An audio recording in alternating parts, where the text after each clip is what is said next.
Math 6, Quarter 2, Week 4, Lesson 2. Finding the base when percentage and rate are given. This is Jocelyn M. Bitonio, your teacher for today's lesson.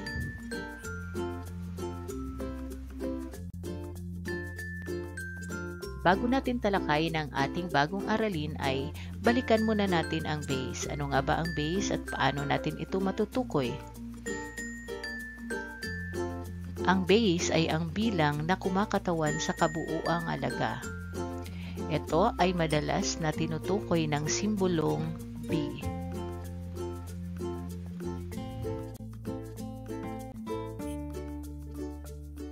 Matatagpuan ito pagkatapos ng salitang of. Example, 10 is 50% of 20. So, pagkatapos ng salitang of ay ang 20. So, ang 20 ay ang base. Isa pang example, 50% of n is 10. Pagkatapos ng salitang of ay ang n. So, ang n ay ang base. Handa na ba kayong hanapin ang base? Ang Tekens triangle ay makakatulong sa inyo upang maalala ang ating formula. Sa ating Tekens triangle ay matatagpuan ang PBR. Ang P ay ang percentage, ang B ay base, at ang R ay rate. So, una is, takpan muna natin ang B at siya ang ating hahanapin. Since ang P ay nasa taas ng R, so ang ibig sabihin ay division. So, ang ating formula ay base is equal to percentage divided by rate o B is equal to P divided by R.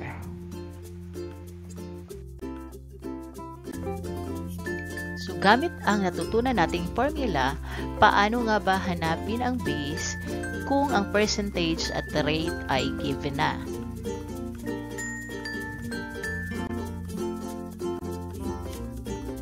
Step 1. Tukuyin muna ang mga given. Example, 10 is 5% of n. So, 10 ay ang percentage, 5% is the rate, at ang n ay ang base. So, siya ang ating hahanapin ngayon. Step 2. Isulat ang formula at pagkatapos ay palitan ang formula mula sa mga given. Example, 10 is 5% of n. So, ang n ay ang ating base. Ang ating formula ay base is equal to percentage divided by rate or B is equal to P divided by R. So, B is equal to ang ating P or percentage ay 10 divided by ang ating R ay or rate ay 5%.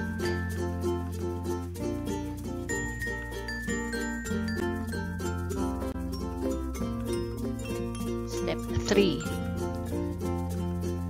Bago mag-divide ay gawin muna nating decimal form ang ating rate or percent. Example, 10 divided by 5%. So, ang 5% ay gagawin nating decimal form. So, ang percent sign ay gagawin nating decimal point and then i-move natin ang 2 beses pa kaliwa. So, ang decimal point ay nasa unahan na. And then, yung blanco ay lalagyan natin ng 0. So, ang ating rate ay nagiging 500ths or 0.05.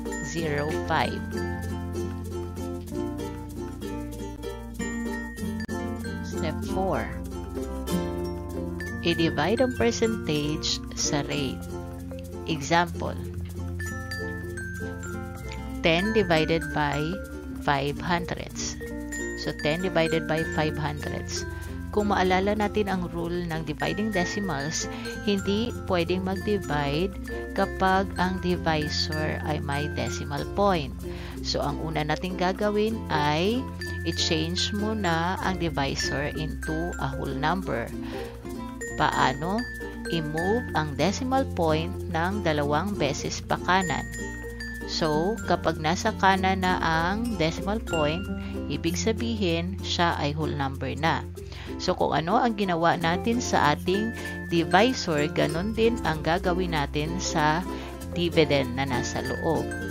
So, ang whole number ay automatic na ang decimal point ay nasa kanang bahagi sa dulo.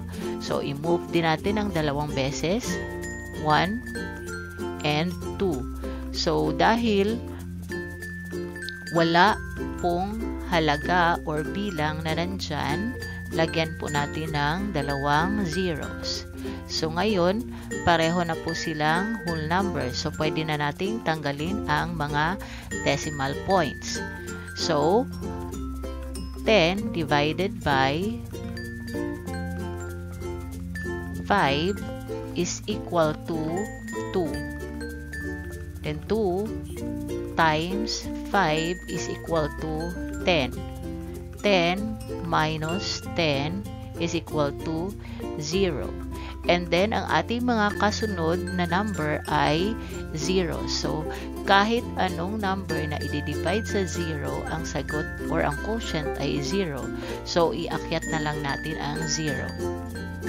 So, 2 po yan. So, 2 0 ang ating ilalagay sa quotient. So, ang ating base ay 200. So, ang sagot ay 200.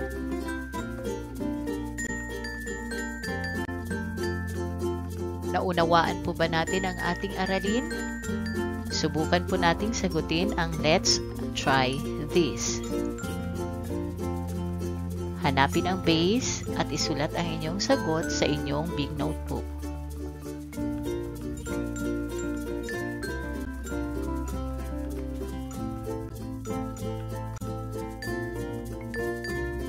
Bigyan ko kayo ng 3 minutes para sagutan ang ating mga pagsasanay. Good luck, kids!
Excited na po ba kayong malaman kung ilan po ang tama ninyong sagot?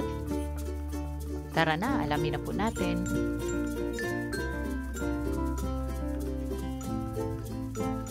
Number 1 ay 625. Number 2 ay 75.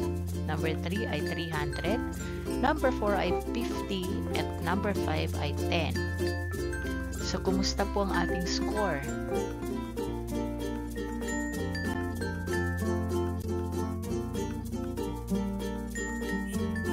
Congratulations and thank you for watching. Please like, follow, share, and subscribe for more videos. Thank you.